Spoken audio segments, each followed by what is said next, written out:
Bentrovati amiche e amici, oggi tratteremo la storia della Sardegna moderna, in particolare quel periodo riguardante il dominio spagnolo in Sardegna. Tutto ciò sempre tratto dal mio Sardegna Storia e Società moderna e contemporanea. Nel 1479, con l'unione del Regno di Spagna, consolidato col matrimonio tra Ferdinando il Cattolico e Isabella di Castiglia, avvenuto 10 anni prima, la Sardegna aveva avuto minore importanza perché gli interessi si erano spostati verso l'America e non più nel Mare Nostrum, ovvero nel Mediterraneo, come accadeva in passato. Dunque, l'isola era inserita in un quadro politico che potremmo chiamare periferico fino al Settecento. Era stato un periodo in cui la pace aveva dominato, eccetto quando i francesi avevano attaccato Castelsardo e Sassari, distruggendole nel 1527.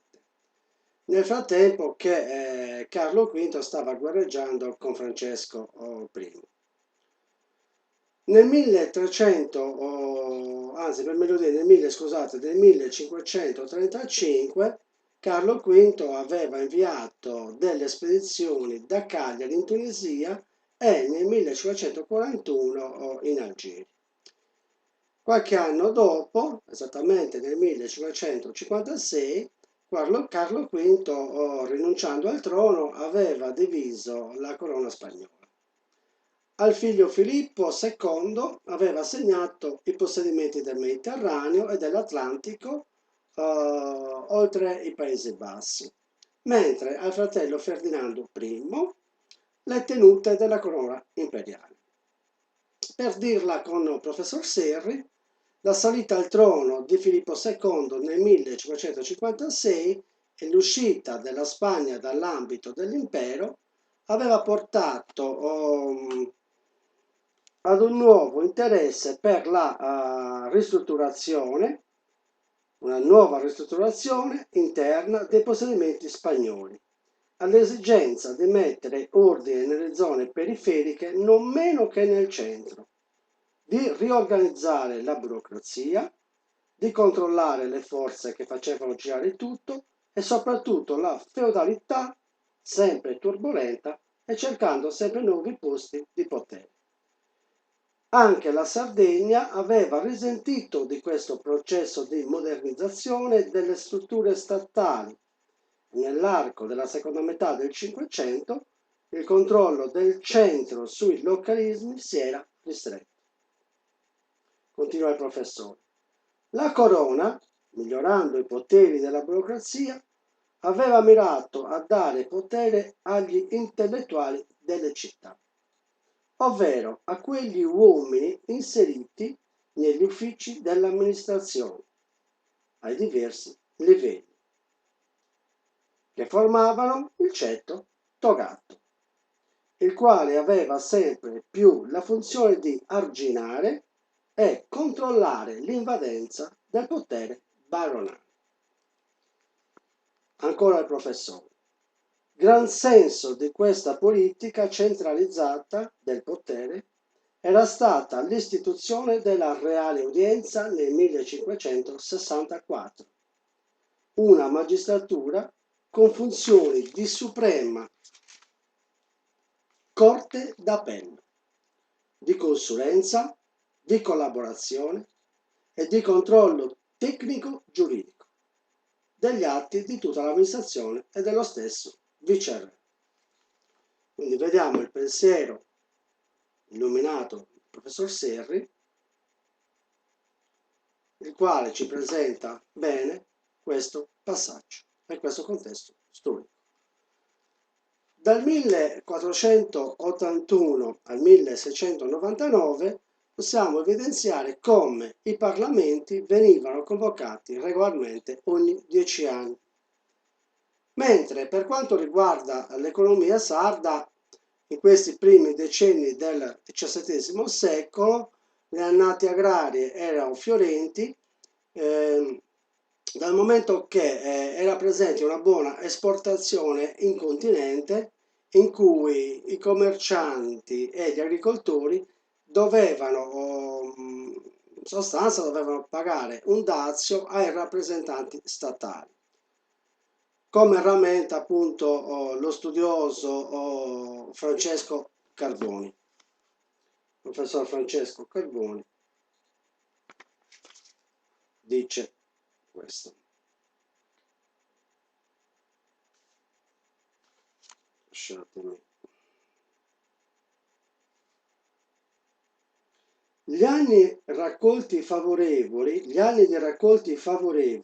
alle esportazioni di grano sono i seguenti.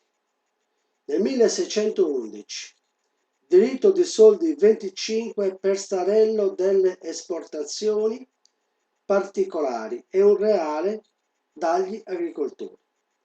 1614, abbondanti esportazioni. 1617, 25.000 starelli a beneficio dell'erario e 25.000 starelli a vantaggio degli agricoltori. 1618, il raccolto ammonta è di 2 milioni di starelli. Si esportano 50.000 starelli dagli agricoltori con un diritto di 5.000 scudi, 60.000 per la cassa reggia, incamerando un diritto di 30.000 scudi. 40.000 franchi di cassa per ministri e gli impiegati. Continua Francesco Carboni. Ma nel 1625 e nel 1636 le annate non erano state fiorenti, come diceva ancora lo studioso. Le annate delle vacche magre erano nel 1625 a causa della siccità. Nel 1636 perché la raccolta era stata magra e per questa ragione i rappresentanti reggi avevano proibito di mandare 60.000 starelli di grano in Catalogna. Quindi vediamo, il professore ci dà un bel quadro dell'economia dei primi anni del 600, dei primi decenni. Rammentiamo come nel 1637 i francesi avevano tentato nuovamente di sbarcare, potremmo dire, in Sardegna, presso Oristano. Nello stesso tempo veniva combattuta la guerra dei 30 anni, ma anche in questa circostanza venivano cacciati dai sardi. In seguito la terra aveva vissuto, potremmo dire, anche un periodo di pace. Mettiamo in chiaro che nella metà del XVII secolo il popolo aveva iniziato a lamentarsi perché le richieste del donativo erano sempre più pesanti. Per di più c'erano i tributi feudali ed ecclesiastici, la crisi economica e le carestie accompagnate dalle epidemie, le quali impoverivano sempre maggiormente il popolo. Basti pensare che nel Parlamento del 1627 il donativo era stato sestuplicato in poco tempo, in quanto la Spagna combatteva anche la guerra dei 30 anni, 1618-1648. Rimarchiamo che in questo Parlamento gli stamenti avevano dato il benestare senza protestare, perché sicuramente, forse, mettiamo, volevano acquisire più potere nella burocrazia e nell'amministrazione pubblica, ma non solo, anche in quella ecclesiastica. Queste amministrazioni pubbliche ed ecclesiastiche ovviamente del suo luogo, sperando in sostanza di avere anche delle cariche per i sardi. Qualche anno dopo, nel 1640, convocato dal viceré Avellano, gli stamenti avevano protestato verbalmente contro il potere centrale, in quanto la Sardegna era abbandonata a se stessa senza nessun aiuto o nessun interesse reale. Nei parlamenti futuri erano nate due fazioni o correnti o partiti, una realista e una riformista. Dunque potremmo dire uno conservatore in cui la contrattazione con re per il donativo non doveva mutare lo status quo e uno riformatore che vedeva la società mutare e voleva un potere di contrattazione in modo tale da condizionare la politica reale. Ovviamente in Sardegna i realisti erano guidati dalla famiglia Alagom e i riformisti dai Castelvini. Nel Parlamento del 1665, convocato dal viceré Camarassa, era scoppiata la lite tra le due fazioni quando regnava Carlo II. In questa disputa aveva avuto la meglio la corrente riformista, la quale aveva inviato a Madrid il marchese di Castelví per trattare il donativo e presentare le richieste. E quali erano queste richieste? Squisitamente progressiste, potremmo dire. Libero commercio, abolizione del monopolio, immunità parlamentare ai membri degli stamenti, concessione degli impieghi pubblici solo ai sardi, concessione degli impieghi pubblici solo ai sardi. Ovviamente la risposta era scontata, quindi negativa, dal momento che il Consiglio Supremo di Aragona, organo preposto per le questioni di Sardegna, era guidato disputicamente. Bene, quindi il marchese, rientrato in Sardegna, aveva messo a conoscenza il Parlamento sui pareri spagnoli e di conseguenza gli stamenti avevano dibattuto tanto, quindi una dialettica aperta, una disputa molto inquietante e aperta per donare che cosa? Il donativo. Il 21 giugno del 1668 Castelví veniva ammazzato e un mese dopo aveva fatto la stessa fine Camarasa. In sostanza queste azioni avevano messo in chiaro che la politica reale funzionava tanto male, molto male. In Madrid il governo aveva pensato di sistemare le faccende inviando il viceré San Germano, il quale con forze miliziane e pugno soprattutto duro aveva sistemato le problematiche annientando i castelvisiani, impiccando il cugino del Castelví, ovvero il marchese di Cesa, e altri suoi compagni, suoi amici. Potremmo dire che come esempio pedagogico le teste dei castelvisiani erano state esibite per diverso tempo nella torre dell'Elefante a Castel di Castro. Potremmo dire anche in modo tale da, o per meglio ancora, in modo che i nobili locali possibili sognatori di una nuova rivoluzione potessero vedere e non dimenticare. Quindi dal punto di vista della psicologia percettiva avevano messo in atto questa strategia comunicativa. Come abbiamo visto precedentemente, i problemi di Sardegna in Spagna venivano affrontati nel Consiglio Supremo di Aragona, mentre in Sardegna il sistema era un po' diverso, ovvero il viceré, ricordiamo istituito nel 1418, aveva la carica più alta e dal XVI secolo viveva a Cagliari la quale è stata nominata anche capitale del Regno di Sardegna. Faceva le veci del re, era capo del governo e capitano generale. Prendeva i suoi poteri dopo che aveva giurato alle costituzioni del regno, con la presenza delle autorità nella cattedrale di Cagliari, in Sasio de Gastibbi. Il potere civile e miliziano era limitato dalle costituzioni e dai privilegi del regno.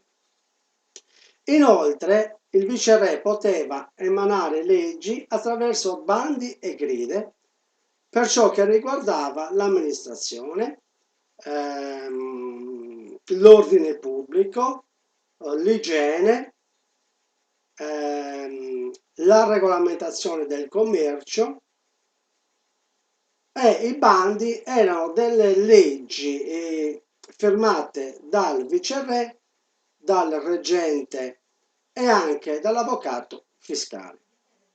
Ricordiamo che a partire dal 1478 il viceré veniva aiutato dalla reggente della cancelleria reale e che nel 1573 era nata la Reale Udienza, ovvero il Tribunale Supremo e il Collegio dei Giudici. Per di più, il reggente della cancelleria, la cancelleria reale appunto, era diventato Consiglio di Giustizia, organo consultivo del viceré. A questo punto il viceré, in qualità di capitano generale, era al comando delle milizie del regno e veniva aiutato dal tenente generale delle milizie, dal commissario della cavalleria, dai capitani della fanteria e dell'artiglieria, dal capitano per la guerra e dagli alfieri.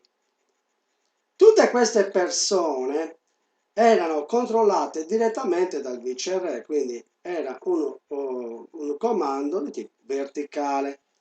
Ulteriormente nominava i baroni delle torri, le quali torri difensive delle coste. Bene. L'amministrazione delle torri veniva gestita dal capitano e 3 consiglieri degli stamenti.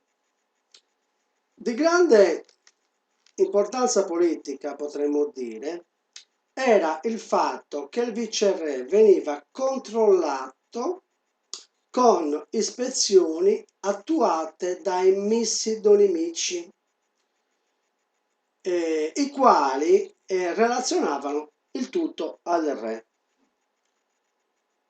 A questo punto potremmo evidenziare come il regno era diviso in 2 circoscrizioni, ovvero Capo di Cagliari e Gallura e Capo del Logudoro e Sassari, in cui per ciascuno era presente un governatore.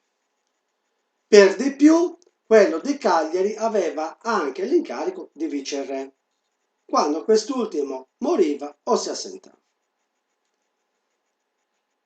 Evidenziamo come la Reale Udienza era formata da 5 magistrature e dal procuratore fiscale e a partire dal 1643 era stata divisa in 2 camere, ovvero criminale e civile. Era il tribunale maggiore dove si appellavano le magistrature reali e feudali. Venivano discusse le cause fiscali, militari e feudali. Ulteriormente doveva verificare le leggi, i decreti e le nomine dei funzionari e gli atti della Chiesa. Per di più c'erano altre magistrature minori, ossia i tribunali baronali in ogni feudo, anche con poteri di appello, i tribunali ecclesiastici, i vicari reali nelle città reali con i loro assessori. In sostanza, questi diversi tribunali spesso e volentieri causavano problemi enormi per chi aveva il compito di giudicare. Quindi questo è un fatto molto importante per quanto riguarda la giurisdizione, diciamo i processi, no? Chi doveva giudicare, molto molto importante, c'erano degli intrecci. Infine potremmo evidenziare come la finanza era amministrata dal Consiglio patrimoniale reale, guidato dal viceré e composto dal procuratore reale, dal maestro razionale e dal reggente della tesoreria reale. Tutti questi funzionari avevano i loro apparati in ogni territorio. In sostanza e in conclusione, intorno alla metà del secolo XVII, potremmo dire che la burocrazia stava sostituendo l'aristocrazia, dirigendo gli affari dello Stato. Fermo questa parte della lezione. Come sempre spero che sia di vostro gradimento e ricordiamoci sempre di valorizzare, tutelare e promuovere la lingua e la storia sociale di Sardegna in ogni suo aspetto. In buon'ora, un saluto.